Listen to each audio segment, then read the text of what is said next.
Se buscan hombres para peligroso viaje. Salario reducido. Frío penetrante. Largos meses de completa oscuridad. Constante peligro. Dudoso retorno sano y salvo. En caso de éxito, honor y reconocimiento. Aquí es un lugar totalmente diferente al que nosotros conocemos. Nos está atacando ¿qué es? ¿Un lobo? Permiso, ya.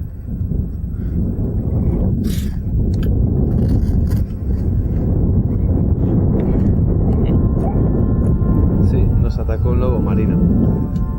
Mientras estábamos entrevistando, nos atacó un lobo marino. ¿Qué te parece?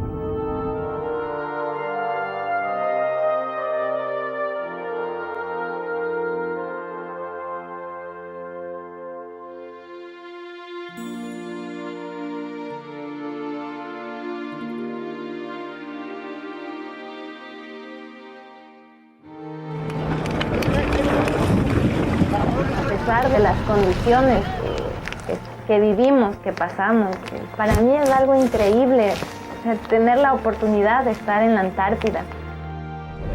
No, estamos planificando por qué ruta nos vamos a ir, que sea más sencilla y menos agotadora. Creo que acá es la cosa. ¿Qué pasó, Berenice? Un poco el olor de la gasolina me tiene mareada y más que nada el movimiento del bote, eso me tiene Mira, ahí mareada. nosotros.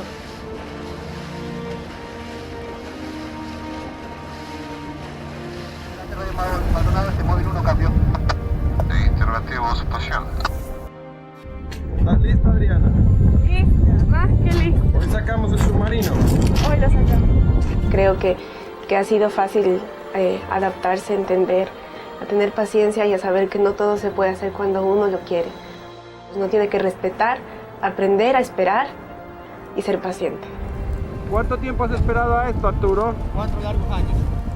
¿Tú crees que te va a salir buen clima o no? Esperamos que sí. Estoy muy orgulloso de estar aquí, muy orgulloso de lo que voy a hacer. La satisfacción de haber llegado acá. No solamente conocí algo que jamás en mi vida pensé conocer, sino que también me hizo crecer como persona. Ha sido una experiencia increíble. O sea, ¿sí funciona? Sí, ¿Está funcionando entonces, Arturo? sí, no propulsión, mira, hay propulsión. A mi mami le voy a contar que esta experiencia que tuve fue muy hermosa. Me hace sentir feliz de ser manabita. ¿Prueba superada o no? ¿Seguimos o paramos?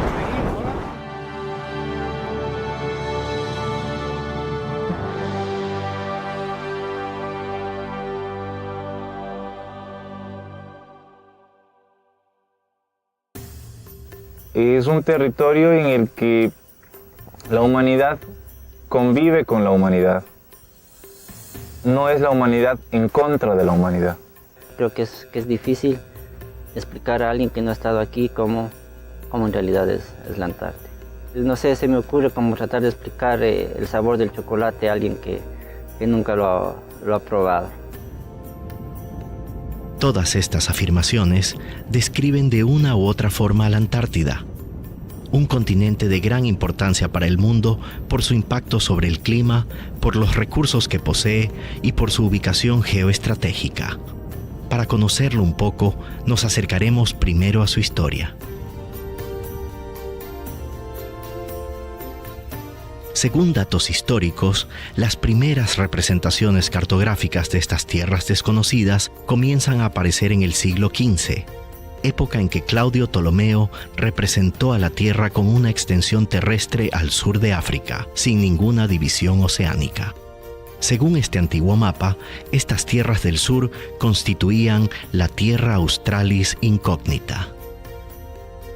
Pero esto fue desmentido en 1522 por Fernando de Magallanes, quien logra convertirse en el primer expedicionario en circunnavegar el mundo y en el pionero en cruzar el estrecho, ubicado en América del Sur, que conecta al Océano Atlántico con el Pacífico. Este viaje planteó la noción de que la Antártida no estaba conectada a ningún continente y que estaba rodeada por mar. 3 años después, el marino español Francisco de Hoces bordeó el Cabo de Hornos confirmando la existencia de un océano que separa América del Sur de la Antártida. Más adelante, el marino inglés Sir Francis Drake documentó esta misma ruta que ahora lleva su nombre. Estas travesías dieron paso a lo que se conoce como la era histórica de las expediciones antárticas, que tuvo lugar a fines del siglo XIX y principios del XX, y durante la cual se lanzaron 16 expediciones desde 18 diferentes países. En estas, tanto el polo geográfico como el magnético fueron alcanzados, y el continente fue explorado y cartografiado en su mayoría. Durante esta época, uno de los personajes más destacados fue el anglo-irlandés Ernest Shackleton, quien en 1901 supuestamente publicó uno de los anuncios publicitarios más llamativos del mundo en el Times de Londres. Se buscan hombres para peligroso viaje. Salario reducido. Frío penetrante. Largos meses de completa oscuridad. Constante peligro. Dudoso regreso sano y salvo. En caso de éxito, honor y reconocimiento. Se dice que esta singular publicación recibió más de 5.000 cartas de voluntarios, cuando solo se necesitaban 55. No obstante, esto no fue lo único que hizo conocido a Shackleton. Entre 1914 y 1916, este explorador regresó a la Antártida, esta vez con la expedición Endurance. Pero, en esta ocasión, el hielo comprimió el casco del barco hasta destruirlo y hundirlo por completo. Los hombres embarcados quedaron atrapados por aproximadamente 2 años, soportando condiciones extremas al límite de sus fuerzas. El penoso regreso en botes salvavidas constituye un verdadero homenaje a la fuerza de voluntad y valentía del ser humano. Lo acontecido con el Endurance no disminuyó el interés por este continente. Por el contrario, potenció aún más el interés por su exploración y explotación, hasta convertirlo rápidamente en un territorio en disputa. Durante y después de la Segunda Guerra Mundial, las potencias mundiales comenzaron a instalar varias bases militares y distintas naciones empezaron a reclamar su soberanía. Chile, Argentina, Australia y Nueva Zelanda prolongaron sus meridianos fronterizos hasta el Polo Sur, y otras naciones como Noruega, Francia, Inglaterra o Rusia, que lograron con éxito llegar a la Antártida, también reclamaron su parte. Para 1958, el continente blanco tenía instaladas 58 bases militares. Los múltiples reclamos territoriales incrementaron las tensiones internacionales, amenazando incluso con desembocar en una guerra. La gravedad de la situación llevó a que en 1959 12 países firmaran el Tratado Antártico, paralizando así todas las demandas territoriales y acordando preservar el continente para fines pacíficos, la promoción de investigaciones científicas en conjunto y la prohibición de actividades militares armadas y ensayos nucleares.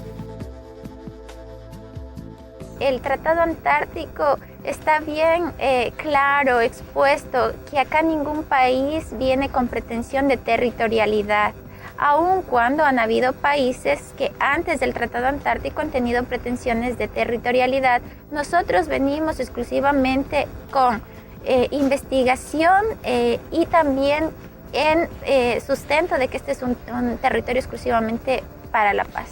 Es increíble cómo un conjunto de naciones trabaja por eso. O sea, aquí no ves guerra, aquí no ves bases que quieran hacer destrucción, aquí ves gente trabajando en conciencia por el ser humano. Entonces es un lugar de los pocos en el mundo que se los trata de preservar y conservar con el mínimo de impacto, y donde las actividades humanas son cuidadosamente analizadas para poder ver qué es lo que se hace sin ningún incentivo de producción o de extracción, solamente para favorecer el conocimiento científico y la cooperación internacional.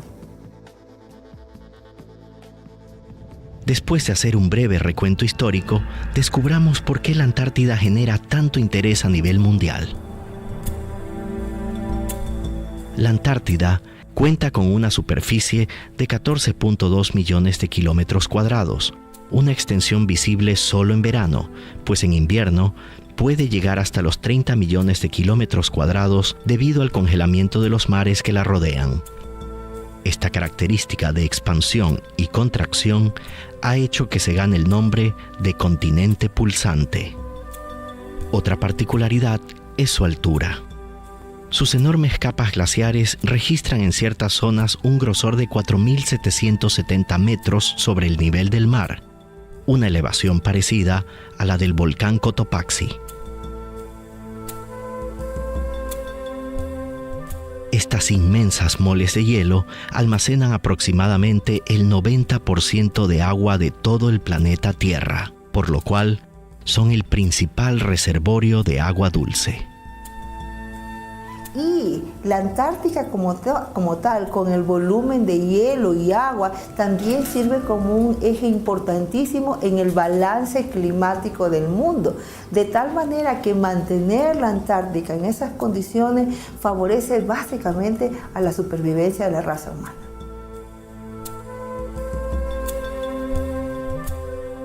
Debido al cambio climático, la Antártida descongela 152 kilómetros cúbicos cada año, lo que ocasiona un incremento en el nivel del mar.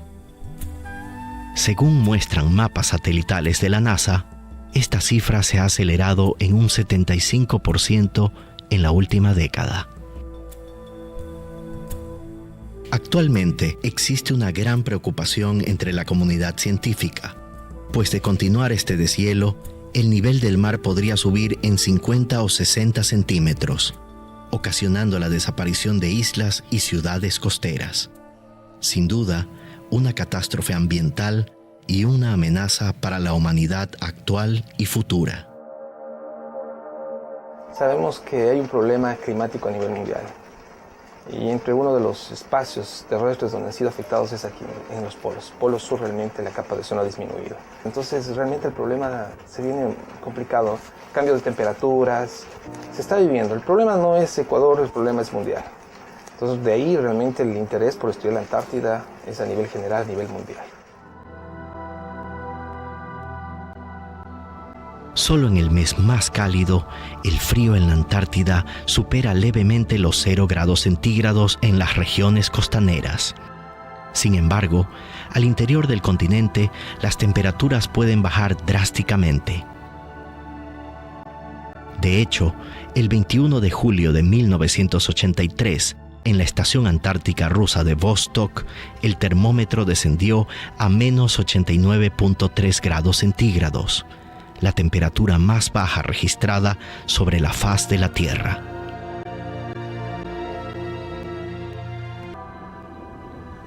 Los vientos más fuertes registrados en el planeta han sido medidos en el Polo Sur. Estos pueden llegar a sobrepasar los 300 kilómetros por hora, una fuerza de destrucción similar a la de un tornado fase 3, que tiene una intensidad de 250 a 320 kilómetros por hora. La Antártida es también el lugar más seco del mundo y constituye un desierto nival. Su aridez puede llegar incluso a superar a la del desierto del Sahara.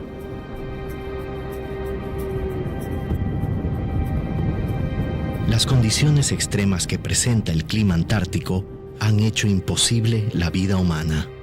Sin embargo, se conoce de la existencia de un pequeño número de especies animales y vegetales que a lo largo de los años han logrado adaptarse exitosamente a este difícil ecosistema. Como dato curioso, podríamos destacar que en el Polo Sur no hay osos y tampoco hay pingüinos en el Polo Norte.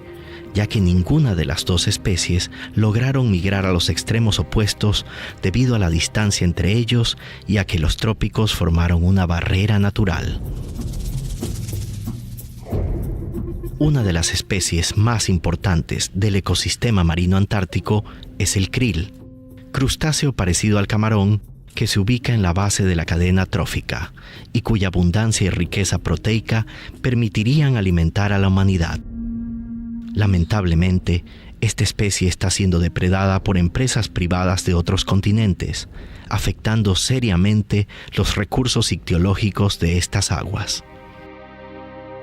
Todo funciona como un ciclo. Entonces, si una especie decrece poblacionalmente, otra especie también va a estar decreciendo o aumentando, ¿no? Porque todo funciona como una cadena. Todo lo que ocurre aquí influye e impacta sobre la vida de los ecuatorianos, la vida de sus especies, de sus animales, de su flora, de su fauna. Cómo la Antártida influye sobre los modos que tenemos para alimentarnos. Al haber deshielo, la provisión de agua dulce, la dilución en el mar puede cambiar las corrientes oceánicas. Y si cambia el patrón de corrientes, cambiarán la provisión de pesca, cambiará el sistema marino costero y una serie de factores que cambiarán nuestra vida. Si uno analiza Ecuador, no tenemos la misma provisión de pesca que teníamos antes, por ejemplo, para harina de pescado. Esto significa que el alimento balanceado para los pollos tiene un costo mayor. Entonces cambiará la dieta de los pollos serán más caros, repercutirán en nuestro bolsillo y tendremos que ver cómo hacemos. Entonces, un cambio en un organismo puede ocasionar un cambio en una familia que vive en Quito, que no está ni cerca de la Antártida ni está en la costa. Las pocas especies antárticas han sorprendido a la comunidad científica por su increíble capacidad de supervivencia. Descubrir cómo funcionan estos organismos podría llevar a la humanidad a obtener nuevos compuestos químicos, genes y proteínas valiosas para mejorar sus condiciones de vida. En otras palabras, la Antártida es el laboratorio natural de bioprospección más importante del mundo. Ecuador es un ejemplo de esto, ya que algunos de nuestros investigadores se encuentran buscando genes útiles de microorganismos antárticos para aplicarlos en agrobiotecnología, con el objetivo de mejorar la resistencia a las bajas temperaturas de los cultivos, lo que podría garantizar la seguridad alimentaria de los ecuatorianos en un futuro cercano.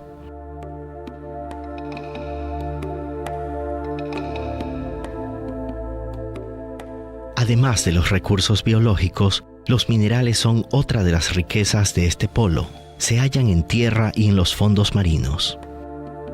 Su importancia radica en sus múltiples usos en la industria y el desarrollo tecnológico. Los más relevantes son gas, petróleo, carbón, hierro, níquel y cobre, entre muchos otros. Su inminente agotamiento en los 5 continentes potencia el riesgo de su explotación a futuro para perjuicio de la humanidad. Ahora, ¿por qué para Ecuador es importante? Aquí hay que establecer 2 elementos bien que parecía ser, bueno, somos tan diferentes, estamos en los trópicos, la Antártica está al sur.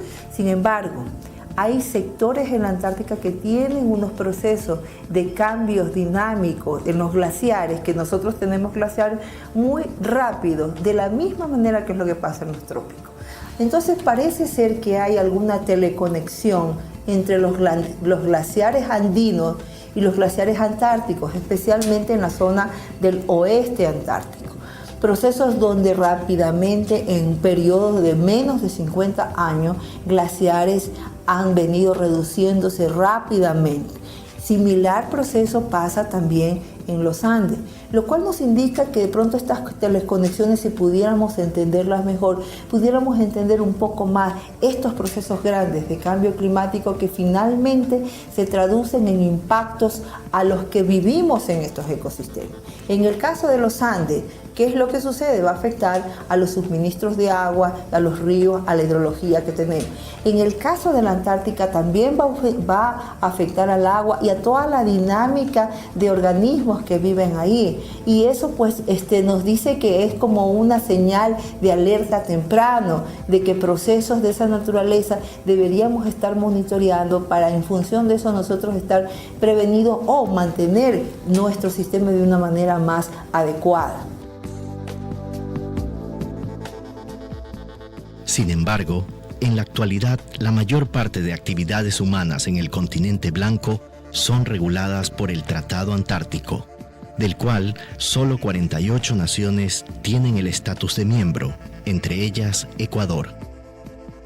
Pero ¿cómo llegó nuestro país a ser parte de este régimen internacional?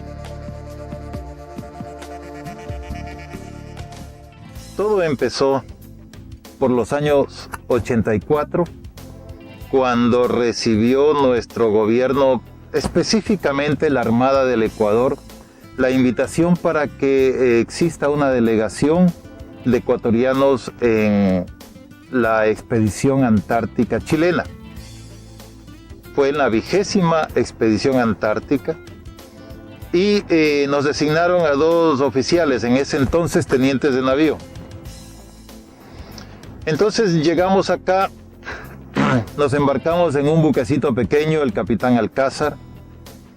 Desde entonces ya recibimos todo el cariño, por así decirlo, de las delegaciones chilenas.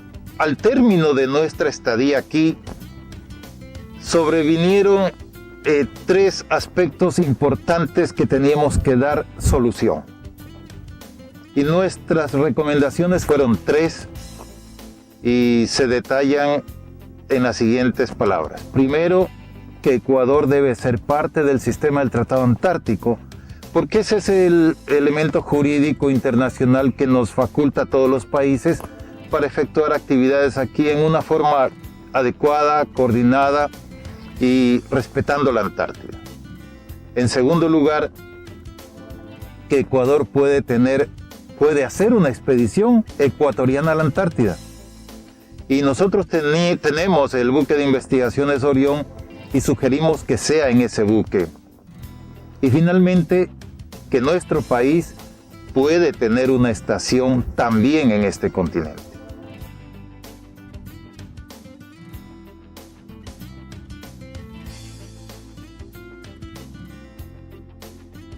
Después de analizar estas recomendaciones, en 1987 el Congreso Nacional aprobó la adhesión del Ecuador al Tratado Antártico, marcando así un hito histórico. El 1 de diciembre de ese mismo año, con el apoyo de la Armada ecuatoriana, se realizó la primera expedición de nuestro país al continente blanco, a bordo del buque de investigaciones Orión. Pero luego de eso lo importante viene con la primera expedición. Ya con nuestro buque pudimos visitar algunos sitios. Era la segunda vez en ese entonces.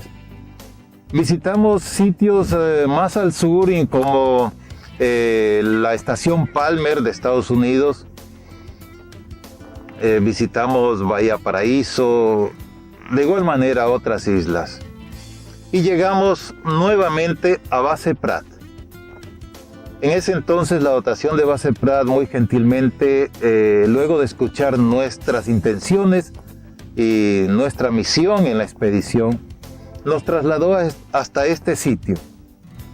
Lo observamos, tomamos muchas fotografías, verificamos muchos niveles, el aspecto paisajístico, la hermosura de todo lo que le rodea, el potencial de investigación que existía en este sector. Entonces, al retornar a nuestro país, llevamos toda la información y en el Instituto Oceanográfico se tomó la decisión de instalarnos en este sitio. Es así que en 1990 se instaló la primera etapa de la Estación Científica Pedro Vicente Maldonado en la punta Fort Williams de la isla Greenwich, del archipiélago Shetland del Sur, localizado en la península antártica. José estaba de comandante del buque Orión en la segunda expedición y yo era el jefe científico. A José le tuvo la difícil tarea de vigilar la seguridad del buque, de llegar a esas aguas, ya solos, con apoyo de prácticos también chilenos, y yo tuve también la noble tarea de, con un grupo de civiles y militares, construir la Estación Científica Pedro Vicente Maldonado. Su construcción representó para el Estado una enorme inversión económica y un gran esfuerzo por parte de la Armada del Ecuador, pues demandó el desembarco de casi 30 toneladas de material, entre herramientas, víveres, instrumental científico y un pequeño tractor.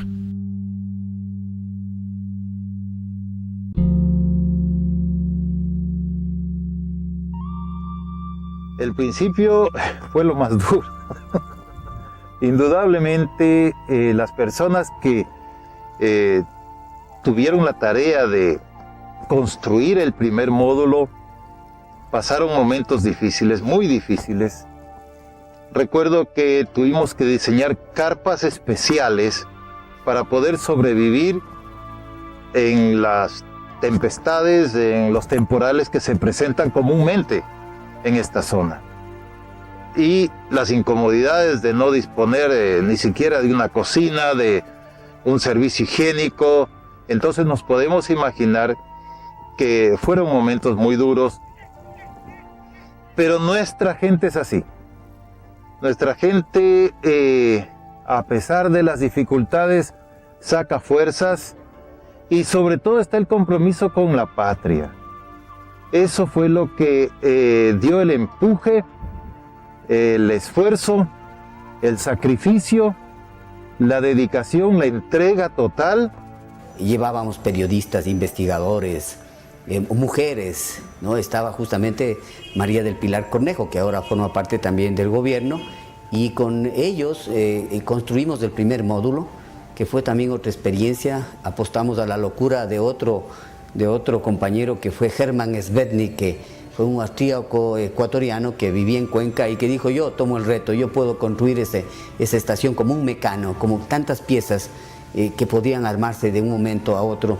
Y así fue el primer módulo de la Pedro Vicente Maldonado. Hoy es una pequeña parte de una gran estación que es el orgullo de todos los ecuatorianos.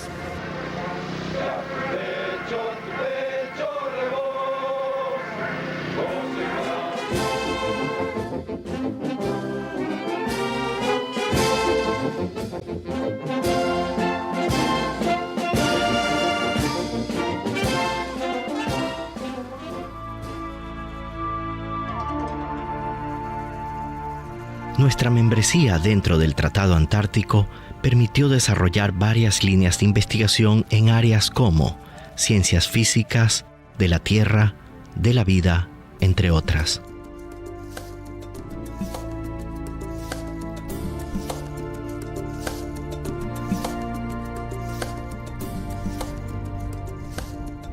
Ser uno de los 48 países que gobiernan la Antártida, el continente donde se encuentra más del 90% del agua del mundo, es un lujo que muy pocas naciones pueden darse. Es tal el poder que gozan dichos estados que nada puede hacerse dentro del continente sin que antes todos y cada uno de sus miembros hayan dado su visto bueno. Para dar un ejemplo más claro, si Estados Unidos, Rusia o Japón quieren construir una nueva estación científica en la Antártida, primero tendrán que tener la aceptación de las otras partes. Si solo uno de ellos, digamos Ecuador, no está de acuerdo, sencillamente esa estación jamás será construida. La relevancia de tener presencia en la Antártida ha sido comprendida por el Estado ecuatoriano, de tal suerte que el presidente de la República, Rafael Correa, visitó en febrero del 2011 la estación ecuatoriana Pedro Vicente Maldonado, convirtiéndose en el primer mandatario en pisar el gigante helado. Pero su estrecha relación con el clima y sus enormes recursos biológicos y mineros podrían llevar a la Antártida a entrar en disputa, una vez terminada la moratoria del Tratado Antártico en el 2048. La explotación de sus recursos constituye un riesgo para la humanidad en general y para los ecuatorianos en particular debido a su directa vinculación. Esta vinculación se encuentra en lo climático. Por ejemplo, cambios en la corriente fría de Humboldt podrían alterar los ricos ecosistemas marino-costeros del Ecuador. En lo biológico, es interesante saber que las ballenas antárticas se reproducen en mares ecuatorianos.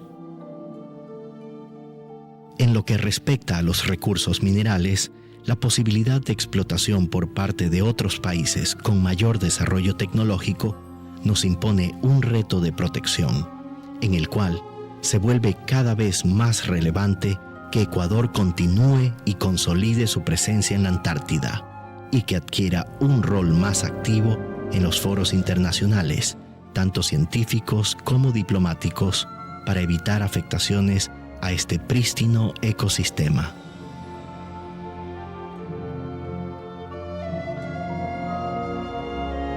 Por ello, para que mis hijos y los suyos sigan disfrutando de este planeta, de este país, tal y como lo conocemos, los ecuatorianos deberemos estar dispuestos a comprometernos en su total conservación.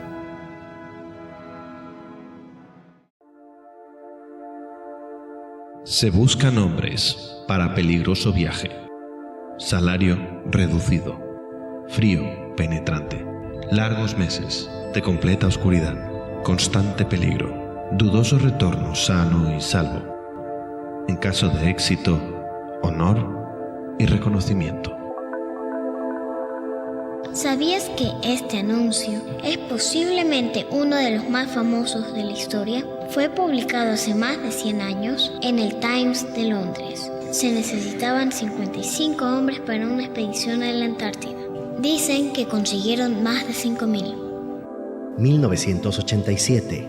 Ecuador se adhiere al Tratado Antártico. 1990. Ecuador inaugura su estación científica Pedro Vicente Maldonado.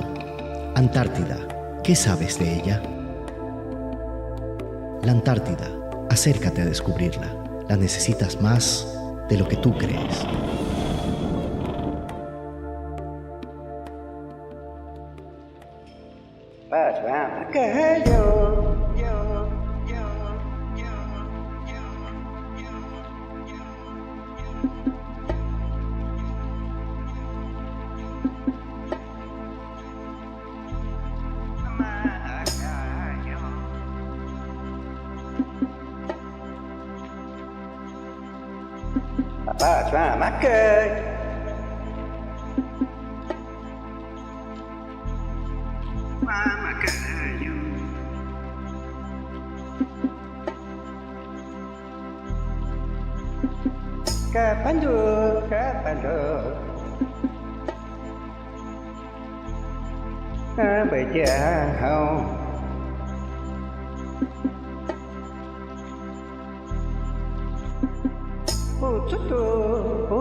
Hey.